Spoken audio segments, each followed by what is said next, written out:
ஸ்ரீகிருஷ்ணாய பரபிரம்மணே நமः. ஸ்ரீமத்பகவத்கீதா தியானஸ்லோகாः.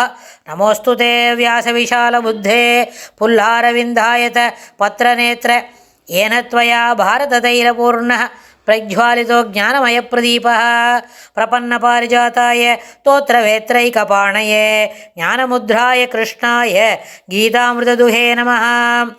सर्वोपनिषदो गावो दोक्ता गोपालनन्दनः पार्थो वत्सत्सुधीर्भोक्ता दुक्तं गीतामृतं महत्. वसुदेवसुतं देवं कंसचाणूरमर्दनं देवकी परमानन्दं कृष्णं वन्दे जगद्गुरुम्. அடுத்தது 4வது அத்தியாயத்தில் 3வது ஸ்லோகம். ச ஏவாயம் மயா துயத்ய யோகः प्रोक्तः पुरातन பக்தோசி மே சகா ச இதி ரகசியம் ஹேததுத்தமம். ச ஏவாயம் மயா தேத்ய யோகः प्रोक्तः पुरातन பக்தோசி மே சகா ச இதி ரகசியம் ஹேததுத்தமம். இந்த ஸ்லோகத்தில் பெருமாள் என்ன சொல்கிறார்? மே பக்தா சகா ச, எனக்கு பக்தனாகவும் நண்பனாகவும் அசி நீ இருக்கிறார். சகாச்ச பக்தா சகாச்ச, எனக்கு சகா ஃப்ரெண்டு நீ தான், என்னுடைய பக்தனா நீ தான் அப்படின்னு இருக்கேன்னு பெருமாள் அர்ஜுனனை பார்த்து சொல்லிட்டு இதி அத சக அந்த புராதனா, ஆனால் அந்த பழமையானது 27 சதுர்யுகத்துக்கு முதல்ல சொன்னார், அந்த பழமையான யோகா ஏவ அயம், அந்த யோகமே ஆகிய இது அத்ய இன்று மயா என்னால் உனக்கு புரோக்தா கூறப்பட்டது அப்படின்னு சொல்கிறார். ஹி அப்படின்னா என்ன? ரகசியம் ஏததுத்தமம், உண்மையில் ஏதத் இது உத்தமமான ஒரு ரகசியம், மறைபொருள். இதுபோல் யோகத்தை எப்படி வச்சுக்கணும், கர்ம யோகம் எப்படி பண்ணணும், ஞான யோகம் எப்படி பண்ணணும், இது எல்லாத்துக்கும் சேர்ந்தது எது, இதனோட சிறப்பு என்ன அப்படின்னு சொல்லும்போது என்னாச்சு?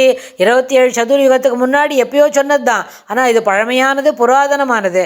மேலும் இது என்ன பண்ணித்து காலப்போக்கில் மொள்ளமனமாக முன்னாடி சொல்லி கொடுத்த நாளில் கற்றுன நாளில் எல்லாருக்கும் நினைவு இருந்தது. வரிசையாக எல்லா ராஜ ரிஷிகளுக்கும் எல்லா பிரம்ம ரிஷிகளுக்கும் அது நினைவு இருந்தது. ஆனால் காலப்போக்கில் இது என்னாச்சு? மறைஞ்சு போச்சு.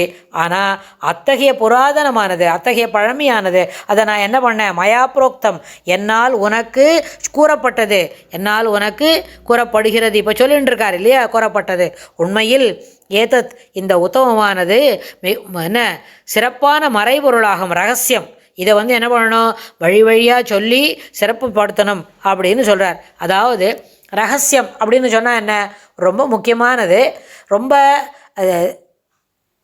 தெரிந்தெடுக்கப்பட்டவர்களோட மட்டும்தான் அதை என்ன பண்ணிக்கணும்? பகிர்ந்துக்க முடியும். எல்லாரும் ரகசியம்னு சொன்னால் அது ஓப்பன் மார்க்கெட்லேயே ஓப்பனாக அதை என்ன பண்ண முடியாது? டிஸ்க்ளோஸ் பண்ண முடியாது.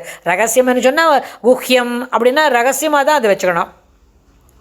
ஒரு ரொம்ப விலையுறந்த பொருள், ஒரு டைமண்ட் நெக்லஸ் வச்சுருக்கோம், அது என்ன பண்ணுவோம்? அது டைமண்ட் நெக்லஸ்ன்னு சொன்னாலே எப்படி இருக்கும்? சின்னதாக ஒரு கர்ச்சீஃப்குள்ளேயே அதை என்ன பண்ணிக்கலாம்? முடித்து வச்சுனுடலாம். சாதாரண ஒரு கையில் இருக்கிற சதுரமான ஒரு துணிக்குள்ளே அதை நடுவில் வச்சு அதை சிறப்பாக போட்டு மூடிக்கலாம், பத்திரமாக வச்சுனுடலாம். அது அப்படின்னா என்ன?